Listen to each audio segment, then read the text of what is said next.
নমস্কার, আমার নাম কুলদীপ। আর প্রত্যেকদিন সকালে আমরা দ্য হিন্দু নিউজ পেপার থেকে যে আর্টিকেল গুলো খুবই important exam point of view থেকে সেটা আমরা ডিসকাস করি। যারা আমাদের চ্যানেলে নতুন এসছো তারা আমাদের চ্যানেলে সাবস্ক্রাইব করে নিয়ে যুক্ত হতে পারো।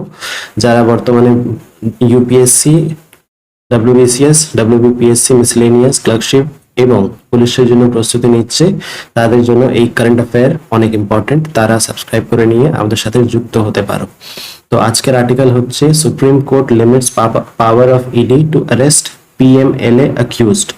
তো এখানে বলা হচ্ছে ইডি অর্থাৎ হচ্ছে এনফোর্সমেন্ট ডাইরেক্টরেট, ঠিক আছে।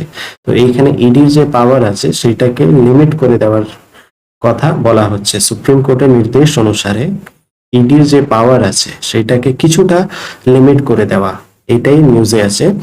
এবং কাদের ক্ষেত্রে? যারা পিএমএলএ অ্যাকিউজড, মানে যারা পিএমএলএ এই আইন অনুযায়ী যারা দোষী, তাদের জন্য এই নির্দেশটা এসছে। তো এবার তোমার মনে প্রশ্ন উঠবে যে হোয়াট ইজ পিএমএলএ। পিএমএলএ হচ্ছে prevention of money laundering act, ঠিক আছে। যারা মানি লন্ডারিং করে তাদেরকে এই আইন দ্বারা তাদেরকে পানিশ করা হয়, ঠিক আছে। এই আইন দ্বারা তাদেরকে শাস্তি দেওয়া হয়। তো বর্তমানে ইলেকশন পিরিয়ড চলছে এবং ইলেকশনের সময় আমরা দেখতে পাচ্ছি ইডি অনেক জনপ্রতিনিধি অর্থাৎ নেতাদের ধরে ধরে জেলে ভরছে। তো এইটাকে মিসইউজ করা হচ্ছে, এই যে ইডির পাওয়ারটাকে, এর জন্য সুপ্রিম কোর্টের এই নির্দেশটা এসছে। তো এই নির্দেশ অনুসারে কি বলা হচ্ছে? নির্দেশ অনুসারে বলা হচ্ছে যে যদি একজনকে দোষী পাওয়া গেল, সাপোজ আ পার্সন ইজ সামান্ড, সামান্ড মানে কাউকে ডেকে পাঠানো, যদি কাউকে ডাকা হয়েছে থ্রু স্পেশাল কোর্ট, ঠিক আছে, স্পেশাল কোর্ট, স্পেশাল কোর্ট দ্বারা যে কেউ একজন দোষীকে ডাকা হলো, ঠিক। তো ডাকা ডাকা হলো মানে আগে তো বোঝা যেত যে ইডি ডাক পড়েছে মানে তাকে জেলে ভরবে, এইরকম হচ্ছে কথা। কিন্তু বর্তমানে সুপ্রিম কোর্ট নির্দেশ অনুসারে, ঠিক আছে, যদি কাউকে ডাকা হচ্ছে তো তাকে সঙ্গে সঙ্গে আহ, মানে জেলে ভরবে সেই জিনিসটা নয়, ঠিক আছে। সেন্টেন্সটা আমরা পড়ে নেব। Is presumed to be not in custody, মানে যদি তাকে ডাকা হচ্ছে তাকে কাস্টাডির জন্য ডাকা হয়নি, এর জন্য যদি তাকে কাস্টাডিতে না রাখা হয় তাকে বেলের মানে তাকে বেলের জন্য অ্যাপ্লাই করারও কোনো প্রয়োজন নেই। এই কথাটাই বলছে যে যদি কাউকে ডাকা হচ্ছে তো সে নিজের নির্দোষটা প্রমাণ করবে, ঠিক আছে, তাকে জেলে ভরার জন্য নয়। এই জিনিসটাই মানে এখানে বোঝাতে চাইছে।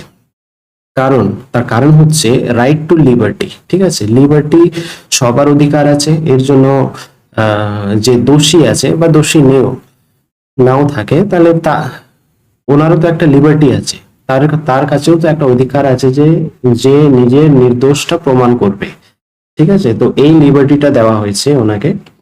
আর এই বয়ানটা কে দিয়েছে? এই বয়ানটা দিয়েছে এএস ওকা এন্ড উজ্জ্বল ভুঁইয়া। কি বলছে? If the accused appear before the special court pursuant to summons it cannot be treated that he is in custody, ঠিক আছে। এখানে পরিষ্কার ভাবে বলে দিয়েছে it cannot be treated that he is in custody. যদি কাউকে ডাকা হচ্ছে তার এটার মানে না যে তাকে ধরে আমরা জেলে ঢুকিয়ে দেব, ঠিক আছে। তো এই জিনিসটা বলা। আর কি বলা হচ্ছে? যদি কাউকে ডাকা হলো, সাপোজ একজনকে মানুষকে এখানে ডাকা হলো, ঠিক আছে। তো আর আমি এর কাছ থেকে ইন্টারোগেট করতে চাই, মানে ইডি যদি এখানে যদি এনার সাথে ইন্টারোগেট করতে চাই মানে কাস্টাডিতে নিয়ে, তাহলে তাকে সেপারেট পারমিশন নিতে হবে, ঠিক আছে, সেপারেটলি অ্যাপ্লাই, ঠিক আছে। ED would have to separately apply, তাকে সেপারেট ভাবে অ্যাপ্লাই করতে হবে, ঠিক। এবার আমরা দেখে নেব যে আর্টিকেল তো আমরা ডিসকাস করলাম, কিন্তু আর্টিকেলের মাধ্যমে কি কি জিনিস যেটা আমাদেরকে মনে রাখতে হবে সেটা এইখানে দেওয়া। তো সব থেকে প্রথমে আমরা দেখে নেব মানি লন্ডারিং কাকে বলে। অনেকজন জানে আবার অনেকজন জানে না।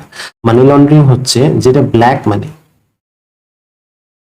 যেটা ব্ল্যাক মানি ওইটাকে হোয়াইট করা হবে, ঠিক আছে। তো সেটাই, এটাকে আমরা বলি মানি লন্ডারিং। যেমন কি কি মানে ইলিগাল ভাবে যদি কেউ টাকা আয় করছে, যেমন কারাপশন হয়ে গেল, ড্রাগ ট্রাফিকিং হয়ে গেল, ঠিক আছে, গ্যামলিং হয়ে গেল, এবং এই যে কালো টাকাটাকে হোয়াইট মানি করে দেবে, সেটাই হচ্ছে মানি লন্ডারিং, ঠিক আছে। এবং এই মানি লন্ডারিংটা কন্ট্রোল করার জন্য বা মানি লন্ডারিংটা না হয় সেটার জন্য একটা আইন নিয়ে আসা হয়েছে। সেই আইনটা আমরা দেখে নেব। আইনটা হচ্ছে prevention of money laundering act, PMLA, যেটাকে আমরা আর্টিকেলে দেখলাম। এটা নিয়ে আসা হয়েছিল 2002 সালে। ঠিক আছে, তো এটা হচ্ছে ইডি এর কাজ, যেটা আমরা দেখে নেব যে ল এনফোর্স করা। ঠিক আছে, ইকোনমিক ইন্টেলিজেন্স এজেন্সি, যেটা কি রেসপন্সিবল ফর এনফোর্সিং ইকোনমিক ল। ঠিক আছে, যেটা বললাম ইকোনমিক ল এনফোর্স করার জন্য এন্ড ফাইটিং ইকোনমিক ক্রাইম। ঠিক আছে, যেন এই লন্ডারিং, মানি লন্ডারিং না হয়। ঠিক আছে, তারপরে আরেকটা জিনিস আছে যেটা ইডি এনফোর্স করে, সেটা হচ্ছে ফরেন এক্সচেঞ্জ ম্যানেজমেন্ট অ্যাক্ট। মানে এই আইন দ্বারাও যদি কোনো ইলিগাল কাজ হয় তখন ইডি ডাক পড়ে। ঠিক আছে, তো আরেকটা জিনিস জানার কি হচ্ছে, the enforcement directorate is administered by department of revenue. ঠিক আছে, যেটা কি আন্ডার মিনিস্ট্রি অফ ফিনান্স। ঠিক, তো এই জিনিসগুলোই জানা। তো এই ভিডিওতে এইটুকুই। যারা শেষ অবধি দেখেছে তাদেরকে অসংখ্য ধন্যবাদ। দেখা হচ্ছে পরের দিন নতুন ভিডিও নিয়ে। Have a nice day.